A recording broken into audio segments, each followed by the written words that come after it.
Selamat siang teman-teman semua. Semoga tetap diberi kesehatan ya, agar bisa menjalani aktivitas seperti hari-hari biasanya. Tanpa berlama-lama lagi, saya akan mencoba menjabarkan sedikit materi yang telah disusun oleh kelompok 15 atau kelompok saya dengan anggota yang sudah tertera di layar Anda. Materinya tak lain ialah tentang pembelajaran kontekstual. Nah, apa sih pembelajaran kontekstual itu? Nah, sebelum kita melangkah lebih jauh mengenai apa sih pembelajaran kontekstual itu, mari kita kaji terlebih dahulu pengertian pembelajaran menurut para ahli. Yang pertama menurut Sustianto, Saad, dan Ahmad.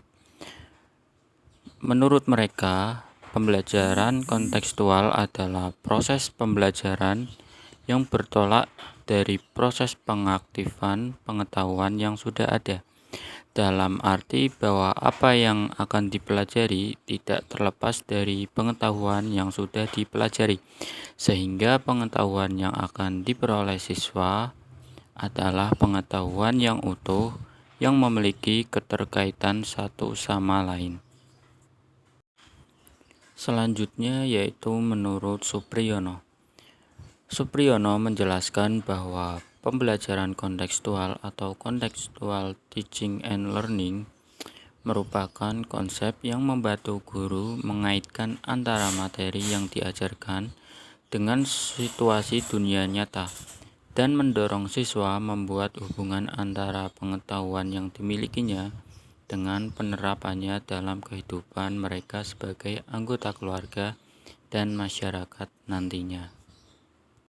Sedangkan Sumiyati dan Asra mengemukakan pembelajaran kontekstual merupakan upaya guru untuk membantu siswa memahami relevansi materi pembelajaran yang dipelajarinya, yakni dengan melakukan sesuatu pendekatan yang memberikan kesempatan kepada siswa untuk mengaplikasikan apa yang dipelajarinya di kelas. Jadi dapat disimpulkan bahwa pembelajaran kontekstual atau Contextual Teaching and Learning atau CTL merupakan suatu proses pendidikan yang holistik atau secara keseluruhan dan bertujuan untuk memotivasi siswa agar memahami makna materi pembelajaran yang dipelajarinya dengan mengaitkan materi tersebut dengan konteks kehidupan mereka sehari-hari, baik konteks pribadi, sosial, dan kultural, sehingga siswa memiliki pengetahuan atau keterampilan yang secara fleksibel dapat diterapkan atau ditransfer dari satu permasalahan atau konteks ke permasalahan atau konteks lainnya. Nah, selanjutnya ada prinsip-prinsip pembelajaran kontekstual. Menurut Supriyono, ada 3 prinsip dasar pembelajaran kontekstual, yaitu yang pertama saling ketergantungan. Maksud saling ketergantungan ini ialah di mana prinsip ketergantungan ini merumuskan bahwa kehidupan, khususnya dalam konteks pembelajaran ini, merupakan suatu sistem. Lingkungan belajar yang merupakan sistem tersebut mengintegrasikan berbagai komponen pembelajaran dan komponen tersebut saling mempengaruhi secara fungsional. Yang kedua yaitu diferensiasi, yakni merujuk pada entitas-entitas yang beraneka ragam dari realitas kehidupan di sekitar siswa. Keanekaragaman itu mendorong siswa agar berpikir kritis dengan tujuan menemukan hubungan di antara entitas-entitas yang beraneka ragam itu. Siswa dapat memahami makna bahwa perbedaan itu merupakan sebuah karunia atau rahmat. Dan yang terakhir atau yang ketiga merupakan pengaturan atau organisasi diri. Artinya prinsip ini mendorong pentingnya siswa mengeluarkan seluruh potensi yang dimilikinya. Ketika siswa menghubungkan materi akademik dengan konteks keadaan pribadi mereka, siswa terlibat dalam kegiatan yang mengandung prinsip pengaturan diri. Kurang lebih seperti itu. Nah, merujuk pada prinsip di atas atau slide sebelumnya, pembelajaran kontekstual berorientasi pada upaya membantu siswa untuk menguasai 3 hal, yakni yang pertama yaitu pengetahuan, yaitu apa yang ada di pikirannya membentuk konsep, definisi, teori, dan fakta. Yang kedua yaitu kompetensi atau keterampilan, yaitu kemampuan yang dimiliki siswa untuk bertindak atau sesuatu yang dapat dilakukan. Yang ketiga yaitu pemahaman kontekstual, yaitu mengetahui waktu, cara, dan bagaimana menggunakan pengetahuan dan keahlian dalam situasi kehidupan nyata. Selanjutnya yaitu komponen pembelajaran kontekstual.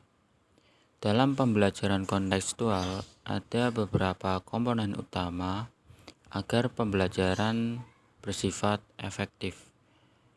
Komponen-komponen itu merupakan sesuatu yang tidak dapat dipisahkan dalam pembelajaran kontekstual ini.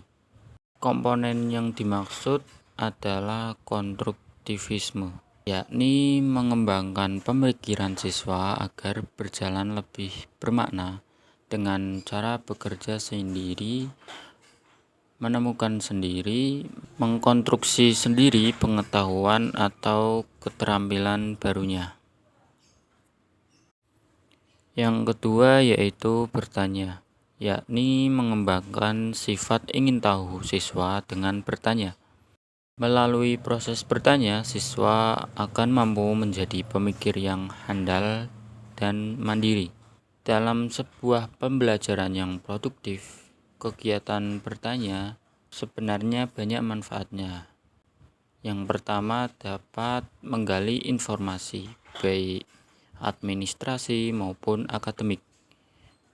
Yang kedua bisa untuk mengecek pemahaman siswa. Dan bisa juga untuk membangkitkan respon pada siswa atau mengetahui sejauh mana keingintahuan siswa dan lain sebagainya. Yang ketiga yaitu menemukan. Menemukan merupakan bagian inti dari pembelajaran kontekstual ini.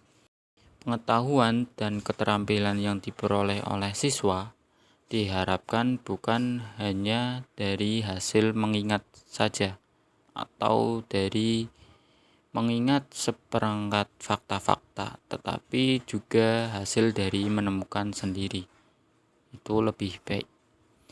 Nah, yang keempat yaitu masyarakat belajar atau menciptakan masyarakat belajar atau belajar dalam kelompok.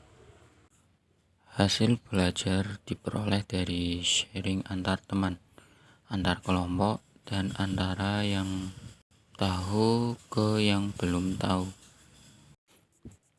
Yang kelima yaitu permodelan atau menghadirkan model sebagai contoh pembelajaran. Dengan adanya model, siswa akan lebih mudah meniru apa yang dimodelkan.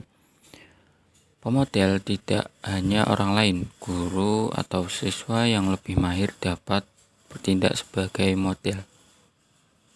Yang keenam yaitu refleksi. Refleksi ini dilakukan pada akhir pembelajaran. Refleksi merupakan upaya untuk melihat kembali, mengorganisir kembali, menganalisis kembali, mengklarifikasi kembali, dan mengevaluasi kembali hal-hal yang telah dipelajari. Yang ketujuh yaitu penilaian sebenarnya, yaitu upaya pengumpulan berbagai data yang bisa memberikan gambaran perkembangan belajar siswa. Data dikumpulkan dari kegiatan nyata yang dikerjakan siswa pada saat melakukan pembelajaran. Hal-hal yang bisa digunakan sebagai dasar menilai yaitu bisa sebuah laporan, PR, kuis, karya siswa, presentasi atau penampilan siswa, jurnal hasil tes, dan lain sebagainya. Nah, selanjutnya ada kelebihan pembelajaran kontekstual. Yang pertama yaitu peserta didik mampu menghubungkan teori dengan kondisi di lapangan yang sebenarnya. Siswa atau peserta didik dituntut agar dapat menangkap hubungan antara pengalaman dalam belajar di sekolah dengan kehidupan nyata. Dengan mengorelasikan materi yang ditemukan dengan kehidupan nyata, bagi siswa materi itu akan berfungsi secara fungsional. Namun materi yang dipelajari menjadi lebih lama diingat dan tertanam erat di dalam memori peserta didik. Yang kedua, peserta didik dilatih agar tidak tergantung pada menghafal materi, atau bisa kita sebut dengan aliran konstruktivisme, yaitu seorang siswa atau peserta didik dituntut untuk menemukan pengetahuannya sendiri. Siswa diharapkan belajar dengan melalui atau mengalami, bukan menghafal. Yang ketiga yaitu melatih peserta didik untuk berpikir kritis dalam menghadapi suatu permasalahan. Yang keempat, melatih peserta didik untuk berani menyampaikan argumen, bertanya, serta menyampaikan hasil pemikiran, sehingga diharapkan menjadi lebih bermakna dibandingkan dengan metode yang lainnya. Yang kelima, melatih kecakapan interpersonal untuk berhubungan dengan orang lain. Nah, setelah ada kelebihan, pasti ada kekurangan. Nah, kekurangannya yaitu yang pertama, pembelajaran kontekstual membutuhkan waktu lama dalam pelaksanaannya, karena membutuhkan waktu yang cukup untuk mengaitkan tema dengan materi. Yang kedua, pembelajaran kontekstual membutuhkan banyak biaya, misal mahalnya fasilitas yang akan digunakan dalam membahas materi, dan lain sebagainya. Selanjutnya ada langkah-langkah penerapan pembelajaran kontekstual. Langkah-langkahnya adalah yang pertama, mengembangkan pemikiran bahwa siswa akan belajar lebih bermakna dengan cara bekerja sendiri, menemukan sendiri, dan mengkonstruksikan sendiri pengetahuan dan keterampilan barunya. Yang kedua, melaksanakan sejauh mungkin kegiatan inquiry untuk semua pokok bahasan. Yang ketiga, mengembangkan sikap ingin tahu siswa dengan bertanya. Yang keempat, menciptakan masyarakat belajar. Yang kelima, menghadirkan model sebagai contoh pembelajaran. Yang keenam, melakukan refleksi di akhir pertemuan. Dan yang ketujuh, melakukan penilaian yang sebenarnya dengan berbagai cara. Nah, selanjutnya juga ada penerapan strategi pembelajaran. Yang pertama yaitu relating, atau belajar dikaitkan dengan konteks pengalaman kehidupan nyata. Yang kedua ada experiencing, yaitu belajar adalah kegiatan dalam tanda kutip mengalami. Siswa berproses secara aktif dengan hal yang dipelajari dan berupaya melakukan eksplorasi terhadap hal yang dikaji, berusaha menemukan dan menciptakan hal baru dari apa yang dipelajarinya. Yang ketiga, applying, yaitu belajar menekankan pada proses pendemonstrasian pengetahuan yang dimiliki dalam konteks dan pemanfaatannya. Yang keempat yaitu cooperating, yaitu belajar merupakan proses kolaboratif dan kooperatif melalui belajar berkelompok, komunikasi interpersonal, atau hubungan intersubjektif. Yang kelima yaitu transferring, yaitu belajar menekankan pada terwujudnya kemampuan memanfaatkan pengetahuan dalam situasi atau konteks baru. Nah, sekian podcast tidak singkat dan sederhana dari kelompok 15. Apabila ada sanggahan dan komentar atau kritik, bisa disanggah di grup chat. Terima kasih.